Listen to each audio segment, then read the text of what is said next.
Après l'alliance de Genèse 15, Abraham vivait sous l'assurance de la promesse divine. Sa descendance serait nombreuse comme les étoiles. Pourtant, les années passaient et Saraï restait stérile. Chaque jour d'attente rendait la promesse plus difficile à croire. C'est dans cette tension entre la parole de Dieu et la réalité de leur vie que se déroulent les événements de cette seconde partie. Saraï et Agar, Genèse 16. Douloureusement consciente de sa stérilité, Saraï propose une solution humaine. Elle donne à son mari sa servante égyptienne, Agar, afin d'obtenir un enfant par son intermédiaire. Abraham accepte. Agar tombe enceinte, mais ce choix engendre rapidement des conflits. Agar méprise sa maîtresse et Saraï, blessée, devient dure envers elle. L'injustice pousse Agar à fuir dans le désert. Là, au bord d'une source, l'ange de l'Éternel lui apparaît. Il l'appelle à revenir auprès de Saraï tout en lui annonçant une prophétie. Elle mettra au monde un fils nommé Ismaël. Dieu entend, car le Seigneur a entendu sa souffrance. L'ange ajoute que son fils vivra libre, mais souvent en opposition avec les autres.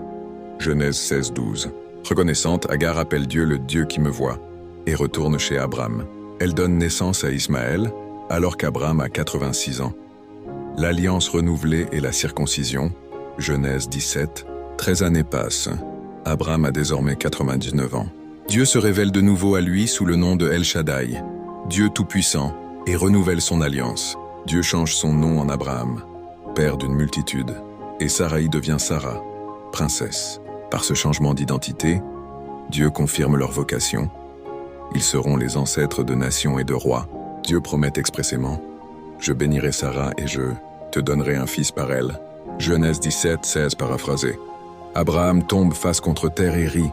Comment un homme de 100 ans et une femme de 90 ans pourraient-ils avoir un enfant? Pourtant Dieu insiste. Le fils naîtra. Il s'appellera Isaac, qui signifie « il rit ».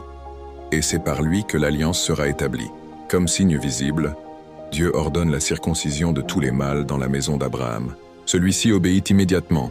Il se circoncie lui-même ainsi qu'Ismaël et tous ses serviteurs. Ce geste devient le sceau de l'alliance. Rappel permanent que la promesse ne repose pas sur la chair humaine, mais sur la fidélité divine. La visite des 3 voyageurs, Genèse 18. Peu après, Abraham reçoit la visite mystérieuse de 3 hommes près du chêne de Mamré. Il leur offre hospitalité. Au cours du repas, l'un d'eux, identifié comme le Seigneur, annonce « Dans 1 an, Sarah aura un fils. » Sarah, qui écoute derrière la tente, rit avec incrédulité. « Moi, vieille et stérile, pourrais-je encore avoir du plaisir ?» Mais le Seigneur lui répond « Y a-t-il rien qui soit trop difficile pour l'Éternel ?» Genèse 18. Ce rappel souligne que la promesse dépend non pas de la capacité humaine,